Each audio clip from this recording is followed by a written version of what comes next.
Hello, everybody. Welcome to the Truth Convo. Today we are with Dr. Philip Jenkins, and he is a history professor and just absolutely tremendous author. His books are so wonderful.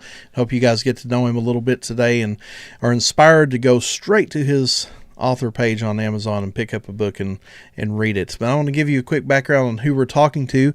Dr. Jenkins was educated at Cambridge University, where he received his PhD in history from 1980 to 2011. He's taught at Penn State University, where he holds the rank of Emeritus Edwin Earl Sparks Professor of Humanities. In 2012, he became a distinguished professor of history at Baylor University, just up the road here in Waco. He's published 35 sole-authored books, which have been translated into 16 languages, and these include The Next Christendom, The Coming of Global Christianity, A Storm of Images, Iconoclasm, and Religious Reformation in the Byzantine World, Climate Catastrophe and Faith, how changes in climate drive religious upheaval, and I think most recently, he could correct me on this, but Kingdoms of This World, how empires have made and remade religions. And so I'm very excited to have this gentleman on our broadcast tonight. He's become one of my recent intellectual heroes, as I just love history. So I hope you guys enjoy this today. Professor Jenkins, how are we doing today? Okay, fine. Thanks a lot for inviting me. Yeah, we're glad to have you here. And today our podcast is going to be about the Muslim conquest of North Africa specifically, but you've written about Christian history all over the world. I was introduced to your book last year in my PhD program, Lost History of Christianity, and it was just tremendous how you covered. I tell people it's the history that you've never heard of about Christianity. You really need to read this. So let's hyper-focus, though, on North African Christianity first, and then we'll talk about how things have changed there. And if you read all of your books, there's more than just one reason that things have changed there. It's everything from climate to everything. So let's just get into it. So what's important about, first, for those who wouldn't know, what's so important about North African Christianity in particular? Sure. Why do we need that?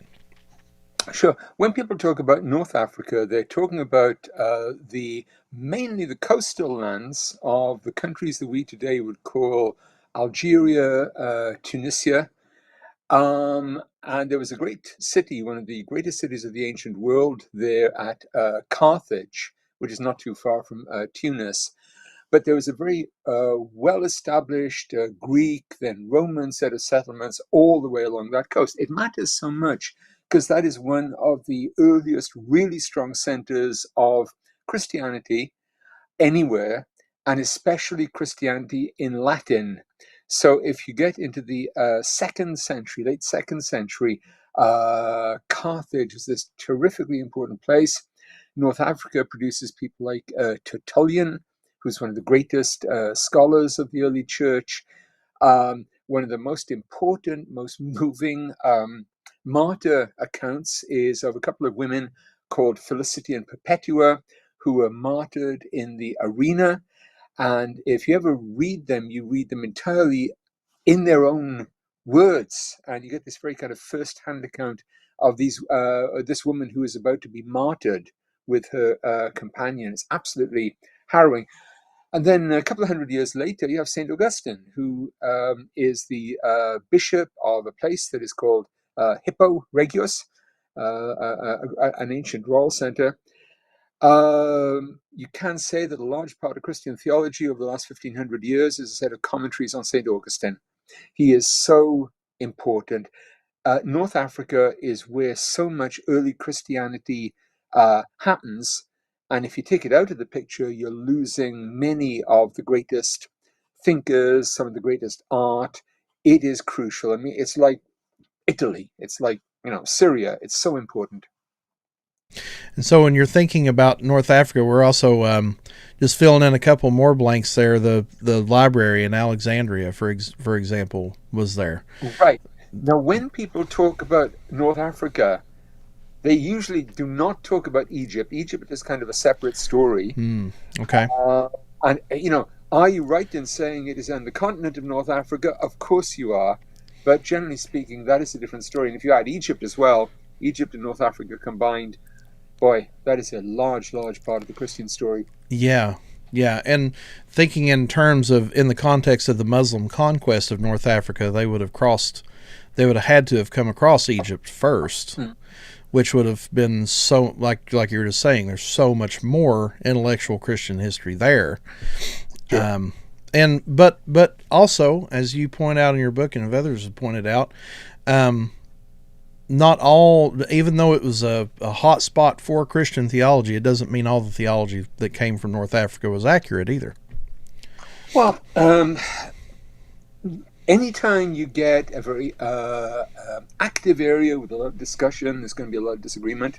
Mm-hmm. Um, you get a lot of sorry, movements that are classified as heretical.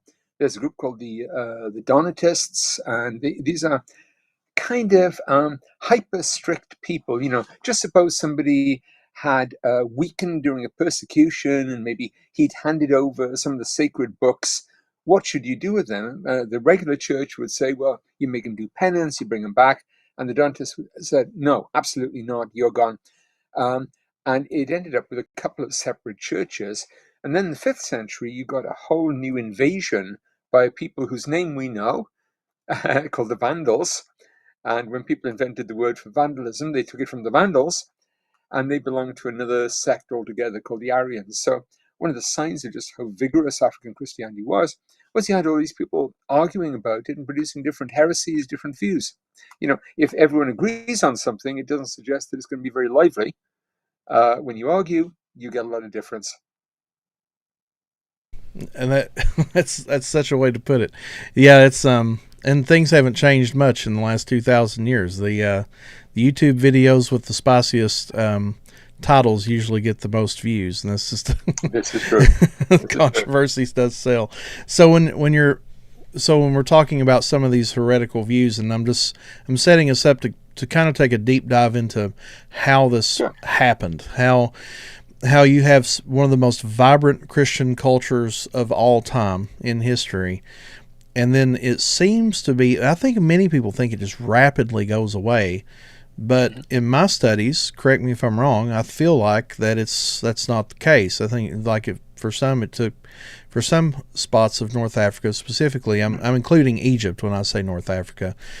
And Christianity never went away in some of those Coptic communities and things. Yeah, So it's two very different stories. In Egypt, undoubtedly, the Christians do everything right. They put all the stuff, all the texts, all the services in the local language, which is the Coptic language. And still today, you can go to many parts of southern Egypt, and there are communities there that can trace their ancestry, their churches, back right to the 2nd, 3rd centuries. It's incredible. It's a very different picture in what I'm calling North Africa, which is like Algeria and Tunisia, where apparently what happens is at the end of the 7th century, the Muslims arrive.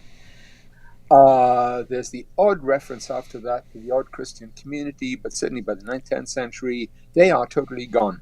mm, They are an extinct species. So it's like two different stories, two different trajectories. And as we'll talk about, partly it reflects the way that Christians try to establish themselves on the ground in different ways, mhm. successfully or not. Yeah, and there's a whole lot to learn from this, and whole lot to talk about. I actually gave my first talk on. I condensed a paper I did in my graduate studies down into a presentation because Great. there's so much, and I call it the cultural grind, and it really I feel like can apply to a lot of different things because Mm. that's what I termed it. So that's what it looked like over the centuries. Christianity was ground down. Let's ask this question. What do you think are some of the biggest misconceptions first about the Muslim conquest of North Africa? Well, in a sense, it's not something that people will know a lot. They might know that those Christians were there, but then they just kind of say, well, they went away, and there isn't much explanation for that. Um, the Christianity disappears in most of North Africa, and what I always do is I always compare and contrast North Africa with Egypt. And the difference is how far did the Christians establish themselves, put things in local languages? In Egypt, they did, and in what we might call Algeria, Tunisia, they didn't. And so Christianity always remained a colonial religion. It was the language of the upper classes, the landlords. And when the Muslims came, those people could flee, could get away to different places to be safe. And then the Muslims came in, and Christianity really was very, very weak and didn't take much removing. Total contrast with Egypt. And we'll get more into that a little bit later. Sure. To what extent do you think this was a religious conquest versus a political conquest? Yeah. In that era, I don't think people draw that distinction particularly. Mm. They tend to see things as, I'm going to attack this rich country and I'm going to take everything I can, and God wants me to do it. Mm. You tell me if that's religious or political. It'll make me very rich in the process, and I'll do all sorts of things for God. And by the way, a lot of Christians also think the same thing. Um, it is opportunistic, and what I mean is you've got these Arab armies, most of whom are serving Islam by this point, and they're just looking around and looking at places that they can move into. Above all, they want land. In the early phases, what they want is loot, easy conquest. Only very gradually do they start thinking about, we could settle here, we could build some great cities, we could do all this stuff. When they first look at North Africa in the late 7th century, it has been ruined by a couple hundred years of war. It is a very devastated landscape, and so they're opportunistic. What do you get in a landscape like that? Slaves. Early warfare is so much about slaves, and that as much as it's about seizing livestock. They do that some, but then they realize, if we push on here, does that take us to some even better places where we might be able to settle and build things? And you move along the North African coast, and then you come to a place called Spain. And North Africa is the basis of conquering Spain. And that, of course, is going to be an incredibly successful conquest for them. Is it religious? Is it political? I have no idea, and I don't think they would understand the division. So it is true that, I think we tend to separate things like this in modern thinking, but the medieval mind was just God was part of reality in everything that you did, and so you're always on a quest for God. That's right. There's a famous story about one of the great barbarian chieftains, and he was setting off in his ship, and he was going to attack some other city. And somebody said, "Who are you going to attack?" And he said, "Those with whom God is angry." In other words, the people I'm going to attack are the ones God is angry with today. And I decide. I've been recently revisiting some Civil War history, and that's some of the things that they would say from the front lines too. It said we feel like God is on our side, but is God also on the side of our brothers? The South talking about the North. Big problem. And and then of course there was a letter from Gettysburg that this documentary read aloud, where it said, "We thought that God was on our side, but now we don't. Now, facing our enemy like this, we don't know whose side he's on anymore." It's and that is an interesting thing. Like, what fuels these kinds of fires, and so the motivation is, of course, easy conquest, loot, slaves, monetary. So when they take these people over, and as you said, it's good to make that. I did not make that distinction in my paper, in my thoughts. I need to revise that probably in my presentation. That would be even better to say. there's a distinction between what Egypt did and what the rest of North Africa did, all the way clear to Morocco. Yep. And so when these folks got into these conflicts, you mentioned briefly the wars that took place that divided these places. Were they at war then with who were they warring with? Yeah. From about 500 to about 600, 650, it is totally a war of Christians against Christians. That's what I thought. Yeah. Yeah. And people who back then they would call Catholics, not in our modern sense, but Catholics against Arian Christians who have a different idea of the identity of Christ. Mm-hmm. And in the 6th century, the Byzantine Empire tries taking over the territory, but that again is Christians against Christians against Christians. And this is all great, and they win, and then a couple of things happen. One is, in winning the war, they absolutely devastate the country. Mm-hmm. And the other thing is, you then get major climate changes and plagues. And if you ever read the book of Revelation and you look at the four horsemen, you think it's like a documentary what's hitting North Africa. They've got famine and plague and death and war. Probably, we don't have good figures, but the population probably just collapses. And so it goes from being like one of the richest, most sophisticated areas to being a place where anyone who can pack a bag and get on a ship leaves. Wow. And so anyone who is middle class or is rich gets out as fast as possible. Think what that leaves of the church on the ground. It is a skeleton before the first Muslim sets foot there. And I think that kind of context, Dr. Jenkins, is so important, because we need to understand what people were thinking at that time, and what was, population density alone, they really could have stood up to these Muslim invaders. They probably could have won if everybody was united. Like, that was the thing that really struck me. They probably could have won. And the Muslim invaders were very swift, and they were very good at what they did. But they had to realize at some point that they cannot maintain these lands that they have taken over without setting up governments and being wise on how they dealt with the people. And it's my reading of history, and I could be wrong. Correct me if I'm wrong. I want to be corrected. But it's my reading of history that in some ways these Christians in North Africa, yes, they were taking slaves. We cannot talk enough about what the Muslim invaders did across North Africa. But once the armies left and the caliphates and the governments were being set up there, it's almost as if Christians just kind of shrugged their shoulders, which was kind of sad. And you say Christians, but you think of like an average lower class person, an average peasant. Mm-hmm. How deep has Christianity gone, even after those hundreds of years? Yeah, fair enough. Cultural Christians. At best. The landlord says, be a Christian, sure.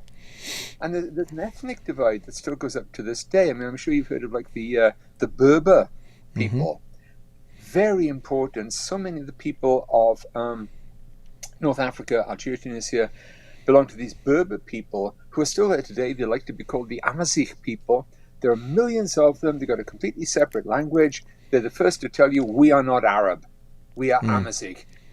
The Romans come in, they conquer them, they make them work on these great estates.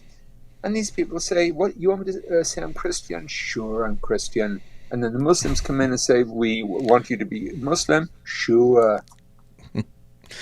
Well, and two, the Muslims really played to their theology, some of their ideas and some of the battles they were fighting. There's the legendary event where Saint Nicholas supposedly smacks Arius. I don't know if that's true or not, for denying the deity of Christ. And where was Arius from? He was from North Africa. That's just kind of whether we don't know if that happened or not from my reading of history, but that is indicative of the climate that was going on in North Africa at that time, when you say they weren't exactly happy with the Byzantines at that time.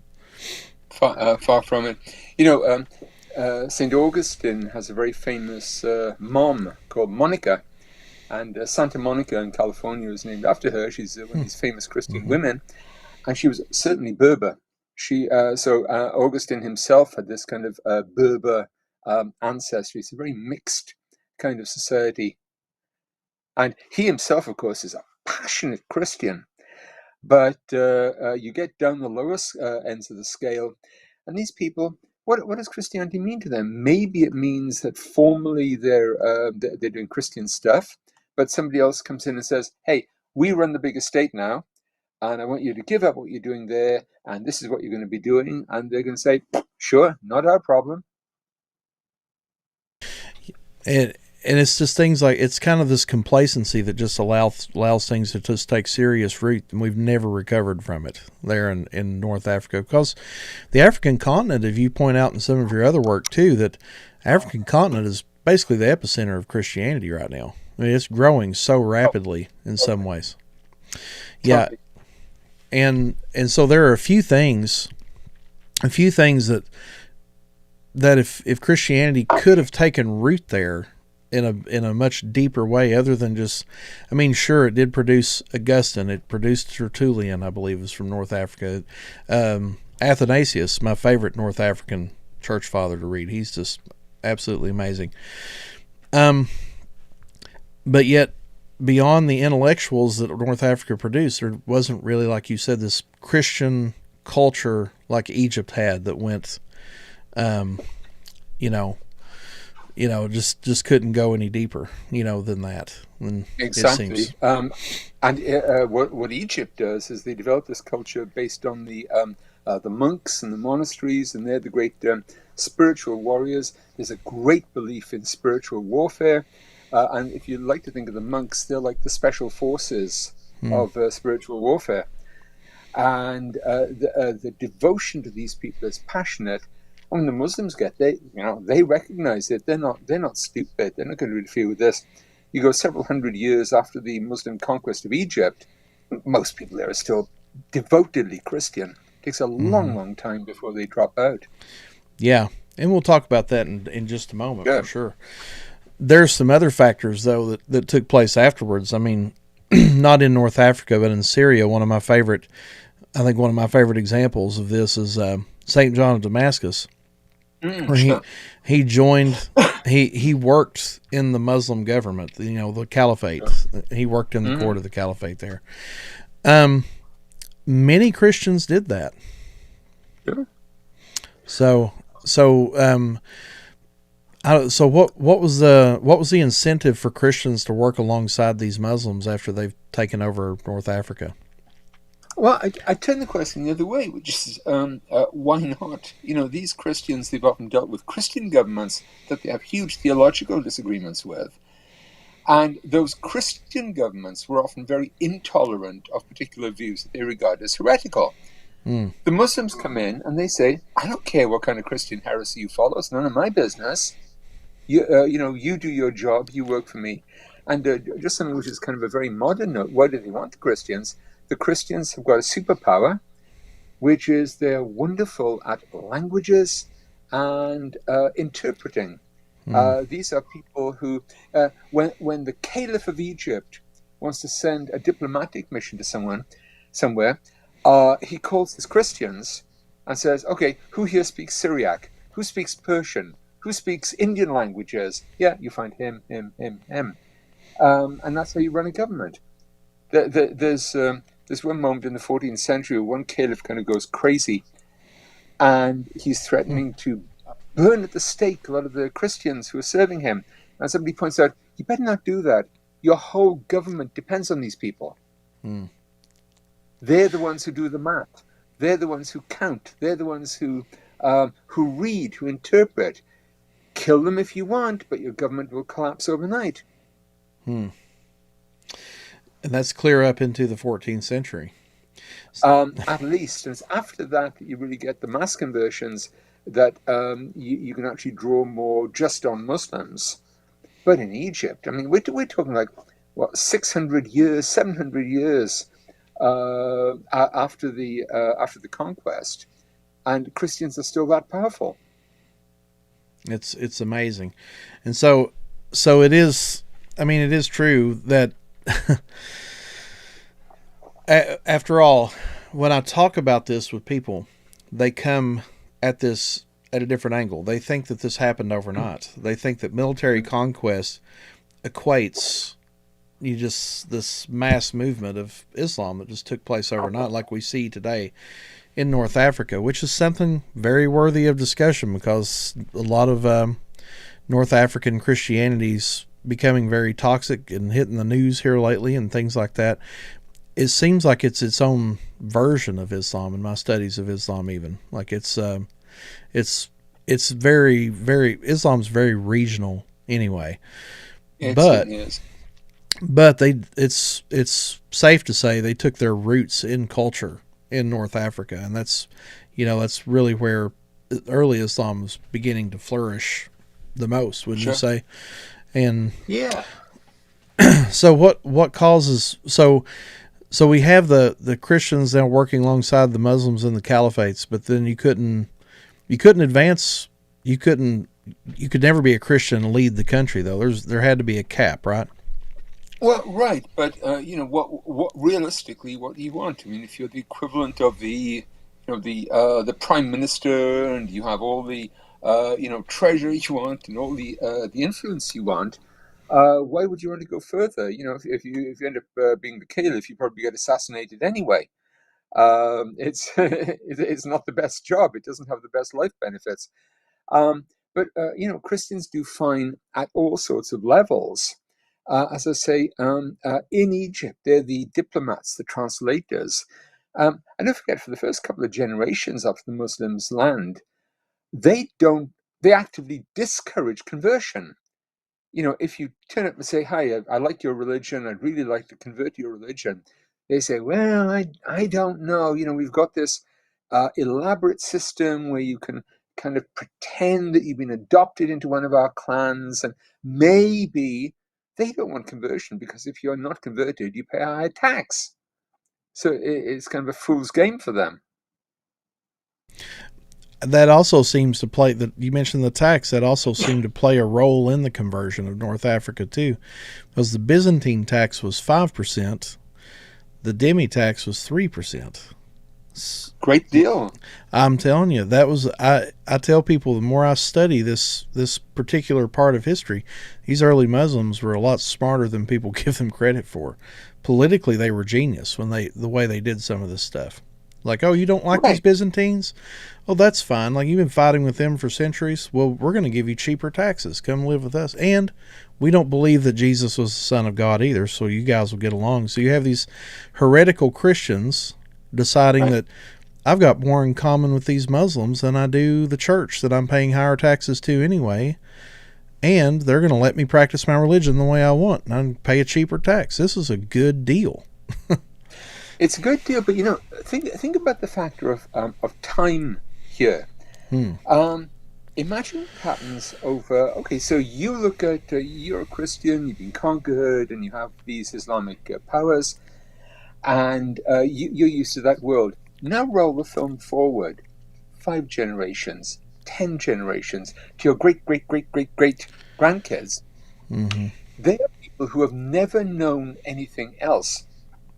And what they're told is, if I carry on being a Christian, I have to pay this tax, or I can just convert and I don't. Now, wait a moment, let me think about this. And by the way, over time, time is the great assimilator. Yeah. Over time, initially you speak Latin, your kids speak Latin, their kids speak Latin and Arabic, their kids speak Arabic. So you know Arabic, you've accepted cultural Islam, and all you have to do is make a declaration of faith, and you are one of the ruling elite. Well, in Spain is conquered in like 711. Okay, in the 850s, you have people saying, you have Christians saying, nobody can speak Latin anymore. All the Christians just speak Arabic because that's the Mm. cultured language. Mm. Why shouldn't you make that one final step? And what amazes me is that the Egyptian Christians, they have none of it. They just stay on being Christian generation after generation after generation over 1400 years, and they're still there. Yeah. And just south of them, it's not definitely, we're moving out of North Africa when we talk about the Ethiopians, but Hmm. they're the most vivid example of African Christianity, and just the resilience that they've had Definitely. for centuries. I mean, they've never really been properly colonized or anything. It's just amazing to me. Um, the, Probably the world's first Christian state is Abyssinia, which is converted about 20 years before the Roman Empire. hmm That's Yes, impressive. yes. I was, doing with some of the traveling I have to do and speaking in Africa. One of the one of the funnest when I was in Kenya, we were doing evangelism on a college campus. The way we do our evangelism, we set up a whiteboard and ask a question and go from there to share the gospel and just try to. Ratio Christi tries to help Christians be thoughtful. So we're like, let's really think about some of these implications. Well, imagine me standing there with a few Kenyans, and the question on the board of the day was, "Is Christianity a white man's religion?" and, Right. and of course, a lot of the Kenyans on college campus, they were quick to grab a Sharpie, and they were ready to, or not a Sharpie, but a dry erase marker, quick to put their mark on the board.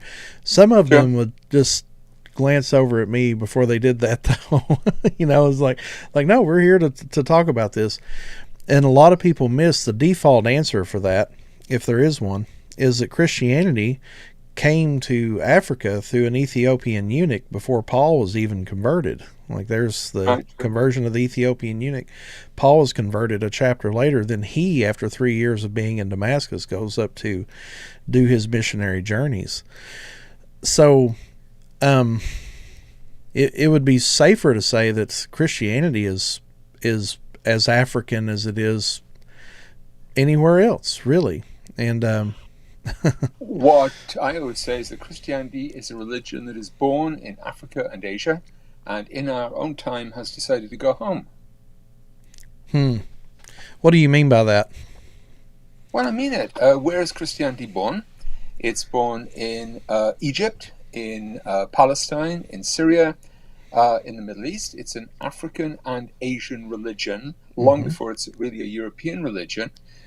And in our own time, where's the great growth in Christianity?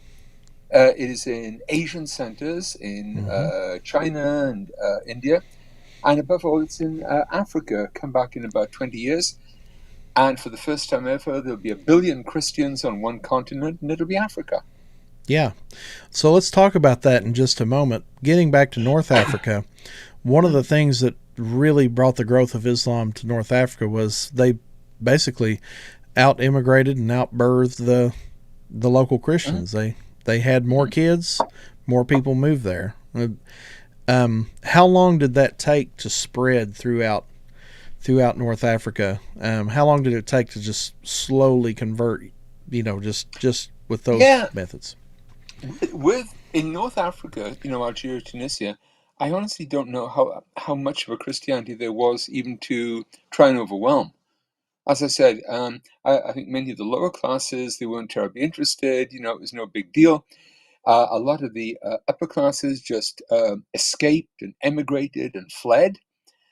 Now, the really interesting example there is Egypt, where you do get people over the centuries and the centuries and the centuries, and you get a steady buildup of Arab populations from the Arabian Peninsula. But over a long period, it's a slow business. So certainly centuries. And like I said, today, how many people in Egypt are still Coptic Christians? Yeah. 10% probably. Yeah, and again, it's just one of those misconceptions when people are taught history in high school or something. There's this idea that's this happened overnight, but it didn't. It took centuries. That's what I was trying to get at, trying to hint at here. Yeah. You know, Same in Syria, same in Iraq, same in Palestine. It's a long, slow process. long and slow process. Now, back to what you were saying a second ago, as you said in another one of your books, I had it in front of me, slipped my mind that the here we go, the next Christendom. That's it. Sure. Now, admittingly, I've not read this. I'm quoting Doug Grotas's book Fire in the Streets when he said you wrote this. But it's next on my list to read by you, though. You said you made the claim in that book, correct me if I'm wrong, that African Christianity is growing so fast and they're producing the amount of children it takes to make Christianity is not going to go away as long as there's a continent of Africa. Right. So when did you write The Next Christendom? I was wondering what the date was on that. The first edition was 2002, but it's gone through a couple of editions since then. You still believe that today? Oh, absolutely. Christianity is booming, and it's also booming in the diaspora, Mm-hmm. in African settlements, in Europe, in North America. Don't forget, Houston, Texas is the Nigerian capital of the United States. That's true. Uh, you can't throw a stone without hitting a Nigerian church. Mm-hmm. And they're very, very active missionaries. I've never counted it, but I would say a quarter of my church in Houston, Texas might be from Nigeria. Seems like I every believe time I that. meet somebody from Africa, they're from Nigeria. Now, but here's something. I'm going to shift over here and read something. The Pew Research Center in 2017 said that Muslims will outnumber Christians by 2035 due to their birth rates alone. Mhm. But you wouldn't agree with that. You wouldn't agree with the Pew Research Center. I have great respect for the Pew people, Mm-hmm. but there's a factor that maybe they're not taking into account.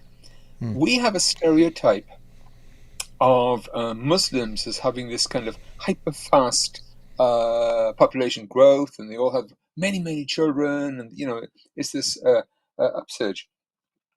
One of the most important things that's happened in the world in the last 20 to 30 years has been the very sharp decline of fertility rates, that is, the average number of children a woman has in a lifetime, among Muslim populations. And we think of countries like, Denmark and Norway as countries where women just don't have any children anymore, right? The country in the world with the sharpest fall in fertility rates in the last 30 years is Iran. Can, if you look around the quote Muslim world, many countries have gone from a situation where a typical woman would have 6 or 7 children in her lifetime to where she has maybe one and a half. Countries like Tunisia, Algeria. And why is that? Well, partly because women are much more involved in jobs. They're more in the public arena. They don't have time to take care of 7 kids. So they have much smaller families.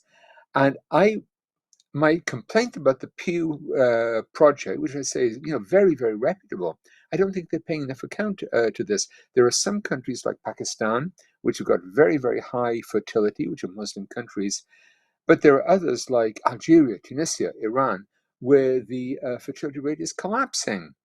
If you talk to Iran, their main concern is that it is an aging, shrinking population, which, by the way, is very, very secular, and where most people really, ordinary people, kind of hate religion of any kind. That's interesting. It's well, it's very evident to me as somebody who's traveled in a lot of Africa. I've been Hmm. Angola. I didn't see a whole lot of Islam yet. It's Not definitely yet. coming to South Africa quite rapidly. Yep. But Rwanda, Uganda, and Kenya, for example, Nigeria, it goes without saying. There's Yeah. a lot of activity in Nigeria, not least a genocide going on there that's been going on for over a decade. But in Rwanda, Uganda, and Kenya, if you drew a line of the population density um, in Africa of Muslims, there's like a belt going across Central Africa, which is where Rwanda, Uganda, and Kenya, and Burundi Yeah. is placed. I know I was actually quite shocked the first time I went to East Africa in 2019 and I saw a massive Muslim presence there. It Hmm. seems it seems like it seems like there's a strategic advance, if you will, to populate Central Africa with Islam, and Hmm. so So, do you think there's this? Is there something we could learn from history to equip Christians now to say like this is what we need to do to have a repeat of North Africa, if you will, or do you think that's even something that's possible? Well, it's interesting you draw that analogy because if you talk to many African Christian leaders today, I mean, in Central Africa or South Africa, they are very, very painfully aware of what happened in North Africa back in the 7th, 8th century. Mm. They know Christianity can be destroyed, and they're very conscious of it. Um, I certainly don't see anything resembling a kind of grand Islamic plan there. You mentioned Rwanda. There's a very interesting reason why Islam grew so fast there in the last 30 years. Islam used to be very small in Rwanda, and then they had the genocide. Hmm. And if you were on the run from people trying to kill you, the one place you could go to be safe was go to the Muslims. And their view was, we don't respect anybody's tribe. You're a human being, we'll defend you. If you went, the worst place you could go back then was to go to another Christian church, and they'd Mm. probably give you over to be killed. Is it Mm. any wonder that Islam has been growing in countries like Rwanda, which Yeah. seem to be above tribalism?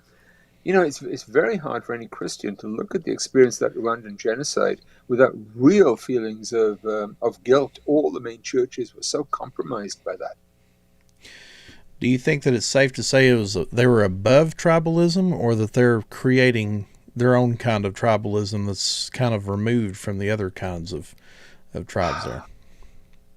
It could both be correct, but like I say, if you turned up someone and said, I belong to this tribe, will you help me? And their view is, oh, we don't do tribes. Sure, come along. There were churches there. There were some of the worst killing fields. There was one Adventist church, for example, where I think there were was it 12,000 bodies dug up Wow. when they finally got back after the genocide. If you went and said, I'm a fellow Christian, will you help me? They would say no. Is it any wonder that the Muslims came out well looking at that? Now, of course, that's Hmm. one country. That's one country. Sure. But it was tempting. A couple of years ago, when I was in Kenya at one of the universities there, I met a former imam from Rwanda, and Mm. this is the other side of that story: is that after he converted to Christianity, he could not stay in Rwanda, and he was struggling to get his family out of there at the time too. I can't Uh-huh, mention his uh-huh. name, Sure, so sure. I, you know, I'd be hesitant to sanitize what I'm seeing in East Africa specifically right now, because there's certainly a very strategic. It seems like it is strategic what's going on there as far as Muslims teaching in public schools and things like that, and I've noticed. Well, even with the new mayor, little his dad had actually showed up in my research a little bit since he taught in University of Kampala in Uganda, Mhm. and he's That's right. widely known as a teacher of Christianity, is a colonizer religion and things like that. He's widely known as for that in East Africa. Mm. And so I was wondering, I don't know if you've ever ran across this in your research, but is this idea that Christianity is a white man's religion? Do you think that comes from there's a saying in East Africa, anyway, I've heard a lot of Kenyans say this, that's largely propagated in mosques and with imams and things like that. Do you think there's any truth to that, or you ran across that in your research? Well, no, it's a very common idea. It used to be associated with the kind of secular people who ruled in the first generation or so after decolonization, Mm-hmm. and they were kind of anti-Christian in most cases. There were some Yeah. exceptions, and Islam certainly picked that up. Um, but what I would say is, if you think about it, like a typical African is a very young person. It's maybe a 20, 25-year-old man or woman, and they have no recollection of white rule. They were born in 2000, 2005. White rule ended like 30, 40 years before that. They don't remember like the white colonialists. Um, in fact, if you, they were also very well aware that if you look at foreign money and foreign influence, so much of it comes from and came from the Arab Middle East. Hmm. Colonel Gaddafi used to pour money to promote Islamic causes in Africa. The Saudis, Yeah, Dubai, they all do this. So if you want to talk about a foreign religion, Islam is one that should not be throwing stones. that's true. I've stood outside of Gaddafi's mosque in Kampala before. That thing Right. is, it's the prettiest building in the whole city almost. It's just so opulent. It's crazy. Mm, And one of the things that really struck me, Dr. Jenkins, whenever I was working in a small city called Bombo on my very first mission trip I ever took outside of the country, and mm, I was walking around Bombo and saw, you're always have this idea of Christian Africa, and I just can't get this side of these children wearing, full body burqa dress and things walking around the streets, and it seemed like they were the majority almost. Maybe they just stood out, but I was like, man, there's a lot of that here. And what I heard the locals at least say is that, well, what happens is, and I actually ended up having to give a talk on Islam while I was doing that. It wasn't planned, but the more we talked about it, the more like, could you please talk about this one problem? Is that our kids are going to Muslim schools, then coming to church and youth group on Sunday. And it's almost like the secular issue we have in the United States. Our kids go to secular schools, then they go to church on Sunday. And it's like, who do you think's going to win? The programming is just there. So, No, that's a good point. That's a and good point. so there's the locals in Uganda were saying, what are we going to do here? Because even their moms and dads are saying, this Quran, it mentions Jesus, it mentions God. It's very similar to Christianity. Why is there a problem with this? And Yeah. so they go to the mosque on Friday, church on Sunday, and even sometimes the witch doctor on Tuesday if things aren't going right. Hmm. It's Oh, very sure. Yeah, yeah, yeah, yeah. syncretistic, you know. So Hmm. yeah, I don't know. I just feel like it's not something that, like when I read that you had written that, I was like, boy, that's interesting, because I feel like I'm basing this a lot off lived experience, but it seems like a different perspective than what I see. But it was a hopeful perspective. I'm like, Right. I think every word you say there is fair, but I would also add one thing. Islam is not a monolithic thing. mm-hmm, Muslims are also influenced by what they see in Christianity, and they see things in sure, Christianity like crusades, miracle crusades, and events like that, and this very kind of Pentecostal style. And there are certainly Muslim imams who try to imitate that. mm-hmm, So there's a huge amount of dialogue going on. And then you add Africans, mainly Christian, also a lot of Muslims. They go to France, they go to Britain, they go to the United States, then they come home and they take everything they've seen there. So it's a kind mm, of global religious dialogue going on. If I came back in 100 years, who knows what will be happening? But all I can say at the moment is Christianity is doing great. mm-hmm, Islam is doing very well. But uh, uh, that is the feature of both religions. That yeah. that that area. And having been a Christian for the last 15 years now, it is certainly true that now I feel like there is much more religious excitement going on in Christendom than I've ever seen before. Okay. Even before all the events that took place in the last year, there's been a recent resurgence for people to come back to the faith, for especially young people to come back Hmm. to the faith. Even before, a lot of people have been calling it the Charlie Kirk effect, where after his Hmm. assassination, a lot of people were. But I'm telling you, I've seen it even before then. There was a lot of as we're working with these students on college campuses in Ross Hill Christie, it's like there seems to be excitement all over the world right now. So, like I said, Yep. I don't disagree with you. It was just it made me want No. to research this more, and explore this a little bit more with you. So, Sure. Oh, so can yeah, I go just ahead. add one thing before I let you Sure. move on? The other thing which is very hard for Americans to understand, and I'm sure you've seen this, is we tend to think, there's Muslims over here, there's Christians over here. So many families in a country like Uganda are mixed. My uncle is a Muslim. My sister is a Catholic nun. My brother's a Pentecostal pastor. you know, very, very, very mixed. And so we have to be very careful how we draw some of those lines. Anyway, just wanted to make that point. No, I mean that is true. I mean it's Islam's still very much a minority here. Um, I know a lot of people that have doomsday kind of scenarios about Islam in America, in the United States particularly. It's and even with, I mean, of course, social media has been alive today with a lot of this, with the recent mayoral election in New York City and things like that.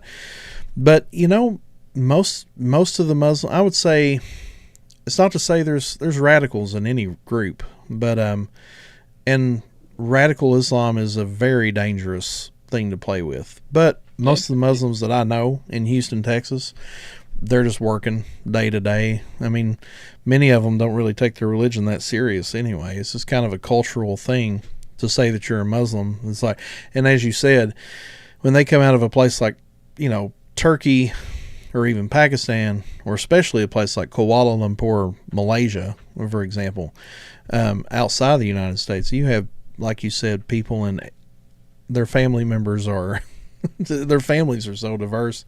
They're as diverse as their neighborhoods, really. And Sure. so I think there's some places where you and I met, like the Center for Muslim Christian Studies at Oxford, doing the group down here in Houston and things like that. It's there's a lot of that going on that I don't think gets a lot of attention, and we ought to be talking about that. The time for religious dialogue is now, and as it was back, I'm sure it was very rich. Even, well, we know it was very rich because you just read St. John of Damascus. There's plenty of dialogues in there, So yeah, I agree with you. We tend to be so dismissive of some of these things when we miss the complexity of what's going on. That's what we're trying to get at today, culturally. Yep, So absolutely. so kind of closing things down this evening. And if anybody has a question for Dr. Jenkins, throw it in the chat. We'd love to entertain that if you'd like us to try to answer a question on the air. But what are some of the takeaways from the North African conquest, the Muslim conquest of North Africa, and what are some of the things? Is there something that we can take away from that? What lessons can we learn from this history as Christians today? Are there things that we could do better, you think, or what's your thoughts on that? Well, one of the takeaways for me is a theological one, which is we're dealing there with a case where one of the most successful churches in the world absolutely disappeared. Presumably, that was an act of God, or God did not send, if you like, an angel to defend his churches. What does that tell us about the role of providence, about the fate of the church? It tells us a huge amount about getting the Christian message out there in a way that people can actually withstand and understand and internalize, no matter what the outside pressures are. If you succeed in that, you will last forever, and if you don't, you will vanish like the mist. And those, to me, seem a couple of the great messages. Um, and I suppose the other one is I adapt a saying of Saint Vincent de Paul, great 17th century French saint, and he made a famous comment, which was Jesus said his church would last till the end of time. He never mentioned the word Europe. In other words, church. He said his church would last, but he never said it would last in a particular area. Christianity does not come with a warranty attached to any one region or area or country, and it's very important to bear that in mind. A place that 500 years ago was seen as a heartland of Christianity, and today has none. And if that doesn't make you think, it really should. It would seem that Right now, we're on a religious upswing in the United States, but if you looked at the demographics over the course of the last 100 years or so, we're still in a decline in the United States, and we need to be sure. At least I'm going to bounce this off of you, kind of with closing remarks here, and then we can talk about this a minute. The conclusion of one of the papers I'm considering publishing that I've written, academic paper, I kind of concluded there were three things, and correct me if I'm wrong, and only make the publication better. But there were three things that seemed to contribute to the decline in North Africa. One was the people that seemed to, and I'm going from memory here, so I really got to know what I'm talking about. The people that were defeated and seemed to just come over to the other side first were the people that didn't have their theology in order. They'd already rejected the Trinity. They'd already rejected who Jesus was as God become flesh. They didn't have a Bible in their own language. And so that was it. They didn't believe in the Trinity. They didn't have a high Christology, and they didn't have a Bible in their own language. Those were the theological lessons that I extracted from that. Would you agree with that? Would you agree with that synopsis? I'm not sure. I'm not sure the divides between the different groups, like the Arians and the Catholics, are as kind of stark as that. And some of the churches that have endured for so many years in Asia were churches that were heretical by the standards of Roman Constantinople, like the Church of the East. So I'm not totally sure about that. All right. What would you say was the greatest contributing factor to, if you had to say it was like this was the thing that really did it, what would you say is the greatest contributing factor to the eventual? In North Africa? Yeah, in North Africa. That Christianity remained a religion of the elites, and they just never tried to spread it among the ordinary people. Your point about the Bible is absolutely well taken. It remained something that they do, not that we do. And that is the biggest difference. Whereas in Egypt, Christianity became something that we do. We are. It defines our existence. And that's the difference. Excellent. It reminds me of what happened in Papua New Guinea, too. Totally different part of the world. But there's recent history about this. In the 1980s, the Australian missionaries showed up and said, "Oh, what's this?" They called it their Bible book, or something like that. I don't speak pidgin, but they had a Bible in their own language. It was incomplete, fair enough, but they had it in their own language, and they were singing songs that they had written in their language. Australian and other Western missionaries show up. It wasn't just Australians. Don't want to rake them across the coals. But, when the Western missionaries showed up, they said, well, here's some better songs. They're more theologically sound. And by the way, here's an English Bible. We're going to teach you English so you can read this thing. Well, guess what happened? The churches declined in Papua New Guinea after that.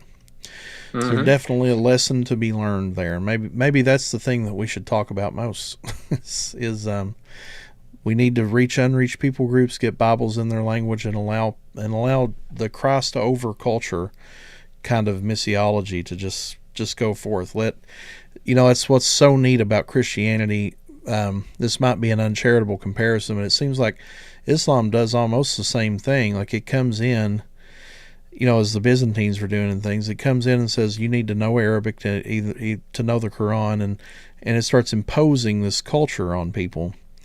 Whereas Christianity allows the culture to flourish underneath its leadership, and you can contextualize Christianity much more easily.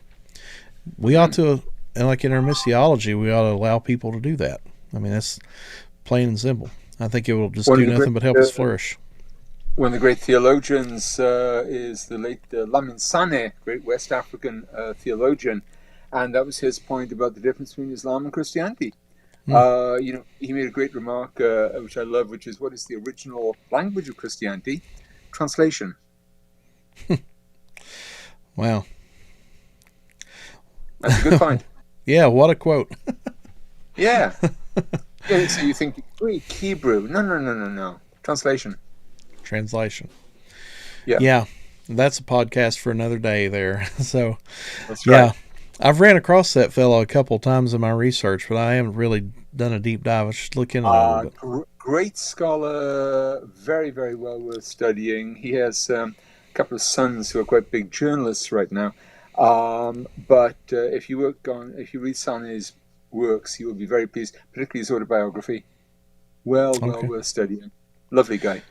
All right. Well, maybe the next time we bring you on, we can talk about how the North African Christians had a better Trinitarian and theology and Christology. I'd love to go into more detail about that. We just don't have time today. Alrighty. Well, thank you, Dr. Jenkins, for being with us. Where, if people were going to read your work, where would you suggest they start, you think? Well, from the subjects that we've been talking tonight, my book, Lost History of Christianity, would be a great starting point. I also did one called Jesus Wars, which is about all the debates over Christology and so on. And I like to think there's some good stories there. And my next Christendom, the last edition of that was published a few years ago, but I stand by pretty much everything in it. Yep. Okay. So check those out. You can find Dr. Jenkins' Amazon page in the description under the video, and check those out. And yeah, reach out to us if you need anything. And if anybody has seen this podcast and would like to reach out to me personally, my email address is billscott@ratiochristi.org. And especially if you want to pray and receive salvation or need some counseling on that, I would love to talk to you about that as well. So thank you guys, and God bless you. And thank you, Dr. Jenkins, for being with us today. Anything to get off your chest before we go? No, I just say thank you very much for your hospitality. Yeah, thank you, brother. We'll see you next time. All right, thanks. And guys, thank you very much. We're doing a total detour next week as we talk about philosophy of mind. So check us out next Wednesday. We'll be right here around the same time. And thank you for loving this podcast, following us, subscribing, and just continue to speak truth with love, guys. That's what it's all about. God bless you, and we'll see you next time.